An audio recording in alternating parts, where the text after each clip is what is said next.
Hello, my name is Ryan Skiles.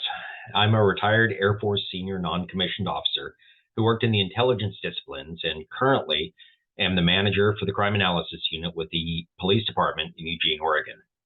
My background is focused on leadership, training, data, and intelligence analysis with a more recent focus in criminal intelligence. In 2022, during the Great Resignation, our department was left short-staffed in the data and coding fields, lowering the level of service we can provide to our citizens. I found Savvy Coders through the Vet Tech program and joined the Winter Data Analytics and Python cohort with the aim of expanding my skills to better serve my community. My Capstone project is directly related to my day-to-day job. Eugene has a well-known alternative response program called CAHOOTS, which is contracted with the city to provide mental health-related support services, which are and should be outside the scope of law enforcement responses. The CAHOOTS program is stretched on resources, both physical and human. I've written several analytic documents on the program in the past, describing the scope of their work and quantifying police call divert rates. I personally believe that by modifying the types of calls they respond to, they can better serve their customers and meet contractual obligations for service. I have access to large data sets pulled from our dispatch and record system. However, they've required filtering, joining, distilling, and analyzing before they were able to be visualized and presented. What you'll be seeing next is a result of those efforts. Before getting into the data analysis, there needs to be a fundamental understanding of the nature and purpose of the Crisis Assistance Helping Out on the Streets, or CAHOOTS organization, and some of the challenges they face with meeting the demand for service. CAHOOTS is run through the nonprofit Whitebird Clinic, which has long been a partner with the City of Eugene. The city funds CAHOOTS through the police department budget, and their services are dispatched via the same communication center which handles 911 calls. Typically, people request assistance from CAHOOTS by calling a non-emergency number, and a dispatcher determines if CAHOOTS or a different element of the public safety sector is the best response. CAHOOTS is not built on a co-responder model, meaning that their personnel are not embedded with police, fire, or EMS services. Rather, they typically respond independently, although any of the service components can request assistance from another. It is important to note that CAHOOTS personnel have no legal authority to compel the people that they serve.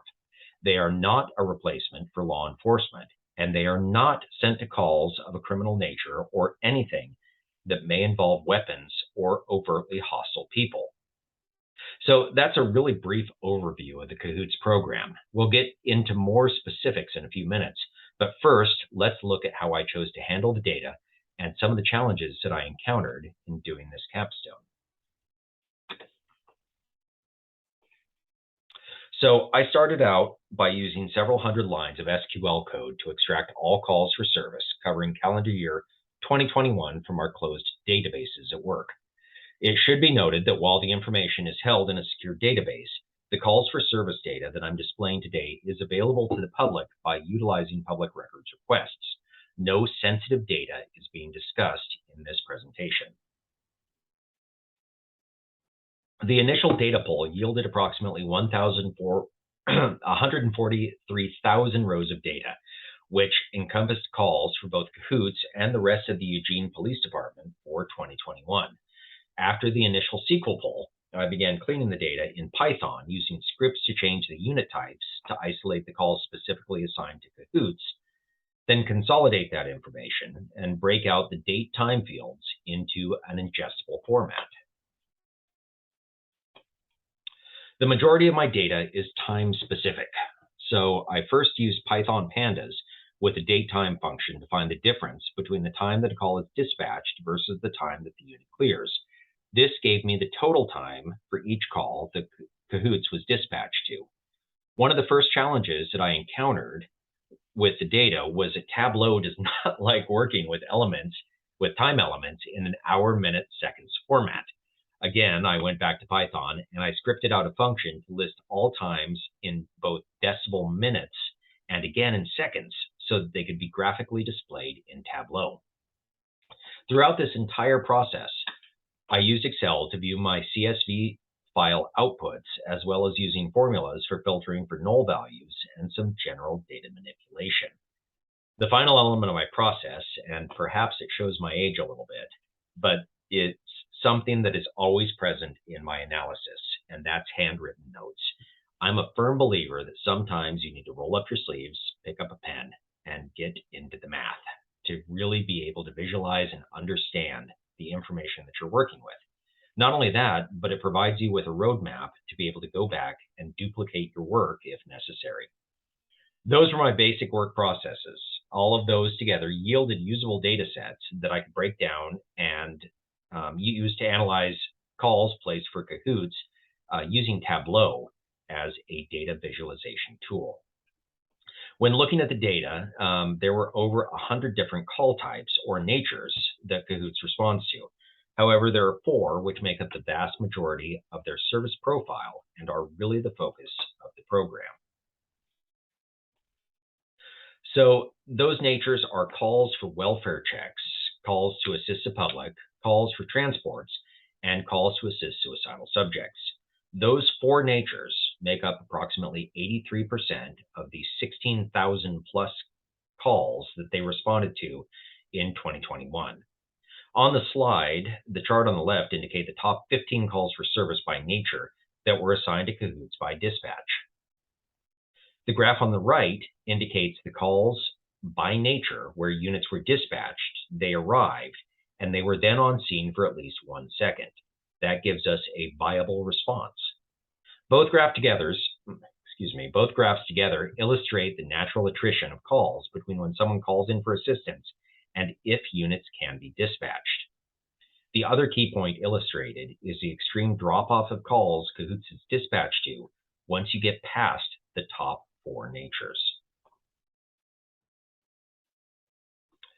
The natural attrition of calls that I mentioned is often due to long wait times for service and a caller canceling their request or simply no longer being present on scene. According to their contract with the City of Eugene, CAHOOTS is required to have 1 van on the streets 24/7, 365 days a year, and a second one every day for 10 hours a day of coverage. Customers of CAHOOTS often have long wait times due to the limited coverage and high demand. Suicidal subject calls have the shortest response time, which is appropriate since they are the most likely call nature to be facing a true mental health crisis. However, with an average wait time of nearly 47 minutes from when the call is placed, that is outside the realm of what would typically be considered acceptable. Those calls also have the lowest rate of individuals that are either gone on arrival, which is marked as GOA, or subjects which are unable to be located, marked as UTL, by CAHOOTS personnel. Of the 4 natures, assist public, welfare check, transport, and suicidal subject, welfare checks are typically the nature which would not be called in by the subject to call. That means that it's typically someone requesting a check on a different individual. It is likely due to that reason that they have the highest rate of unable to locate or gone on arrival closures at 45%. While the contracted annual time for CAHOOTS is about 12,400 hours annually, that's not the same as the time that they have available to respond. Many factors influence the amount of time available to respond to calls, such as staffing shortages, out of service times, administrative times, turnover, and transit times, just to name a few. Based off the information available, CAHOOTS spent approximately 62,000 hours actively involved in responses in 2021. Nearly 98% of that time was spent in the top 4 natures.